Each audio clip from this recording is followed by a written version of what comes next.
Beralih ke informasi dari mancanegara, saudara, baru-baru ini marak beredar video deepfake atau video palsu di Amerika Serikat yang dibuat dengan teknologi kecerdasan buatan terkait dengan terorisme di Indonesia. Dalam video palsu yang diedarkan melalui media sosial dimunculkan kembali karakter teroris yang terkait dengan beberapa kasus pemboman di Indonesia seperti Dr. Azahari dan Donor Top. Pemirsa Buser SCTV, masih ingatkah Anda dengan nama Dr. Azahari dan juga Nurdin M. Top? Keduanya adalah terpidana kasus terorisme di balik sejumlah pemboman besar di Indonesia, termasuk di Bali dan Jakarta. Keduanya telah tewas hampir 2 dekade lalu. Namun sosok mereka kembali muncul di sosial media, menceritakan pengalaman mereka dalam tindak pidana terorisme. Hal ini berkat kecerdasan buatan. Teroris asal Malaysia yang sulit ditangkap Densus 88. Video-video ini dibuat dengan kecerdasan buatan atau AI. Ketiganya sama-sama menampilkan terpidana kasus terorisme di Indonesia. Sebagian dilengkapi ilustrasi AI generatif. Ratusan nyawa hilang karena bom rakitan saya.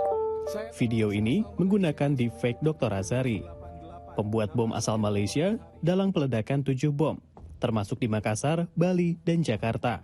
Sejak diposting tahun lalu, video ini telah disukai 120.000 kali.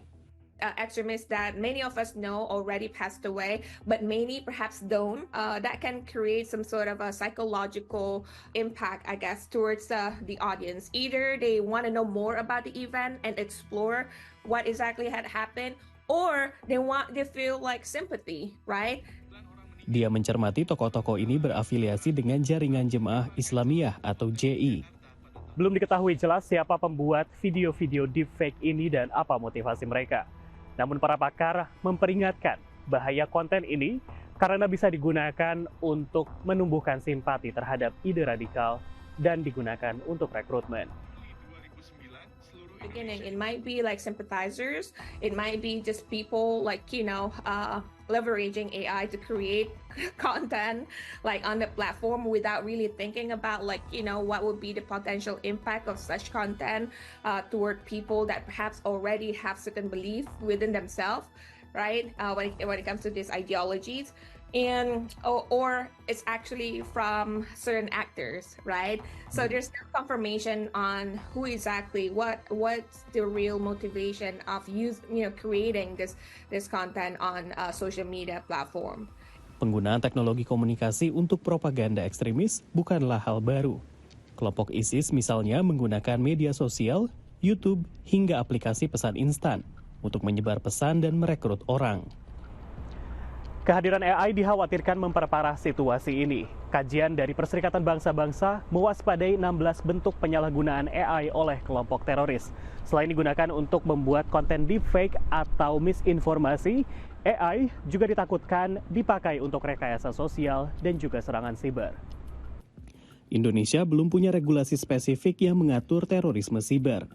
Namun pemerintah rutin melakukan pemblokiran terhadap konten terorisme dan radikalisme, yang dalam kurun Juni 2023 hingga Maret 2024 mencapai 5.700-an konten.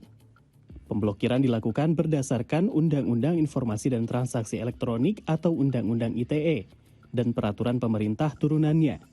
Namun aturan yang sama juga turut mengatur soal berita palsu alias hoax. Pengamat mencermati hukum seperti ini kadang disalahgunakan dan malah melanggar kebebasan berekspresi masyarakat. And there really isn't a one-size-fits-all approach. From an international human rights perspective, several special rapporteurs from the UN and other regional bodies have very clearly and explicitly stated that an anti-fake news law prohibiting the spread of false information does not comply with international human rights obligations. It violates freedom of expression. So you can't really have that, and I think it's problematic if the government is the arbiters of truth. Ketimbang menggunakan undang-undang konten negatif atau berita palsu, menurut Zakri, bisa meregulasi teknologi yang rentan disalahgunakan, seperti yang dilakukan negara bagian California yang melarang teknologi bot berpura-pura sebagai manusia dan mewajibkan deklarasi penggunaannya. That prohibits people and organizations from using bots for malicious purposes.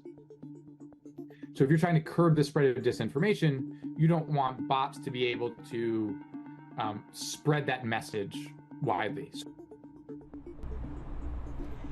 Video dengan AI generatif memang masih mudah dikenali, tapi tak butuh waktu lama sampai AI menciptakan video yang semakin realistis.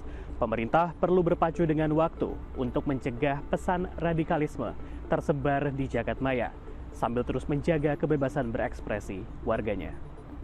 Pemirsa, demikian Buser edisi kali ini. Saya Riut Wasikal dari Washington DC. Tetap waspada, kejahatan ada di sekitar Anda.